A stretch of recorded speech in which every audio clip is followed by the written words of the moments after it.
Hi అండి. ఎంతో tasty అయిన కొబ్బరి, శనగల చట్నీ ఎలా చేసుకోవాలో చూద్దామా? అలా వేడి వేడిగా దోసలు వేసుకొని, ఈ చట్నీ వేసుకొని తింటే అబ్బో! చెప్పలేనంత రుచిగా ఉంటుంది. చాలా సింపుల్ ఇంగ్రీడియంట్స్‌తో త్వరగా చేసుకొనేయొచ్చు. ఈ చట్నీ దోసకే కాకుండా పొంగల్‌కి, ఇడ్లీకి కూడా చాలా టేస్టీగా ఉంటుంది.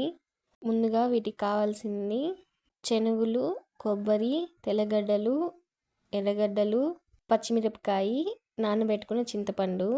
ముందుగా మిక్సీలోకి ఎర్రగడ్డలు, పచ్చిమిరపకాయలు, తెల్లగడ్డలు, కొబ్బరి, నానబెట్టుకున్న చింతపండు కొద్దిగా, కల్లుప్పు వేసుకొని మెత్తగా గ్రైండ్ చేసుకోవాలి. ఆ తర్వాత శనగలు కూడా వేసి గ్రైండ్ చేసుకోండి.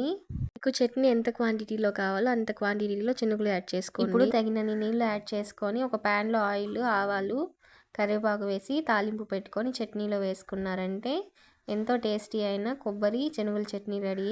వీటికి పచ్చిమిరపకాయలు యూస్ చేస్తేనే బాగుంటుంది, ఎండుమిర్చితో అంత బాగోదు.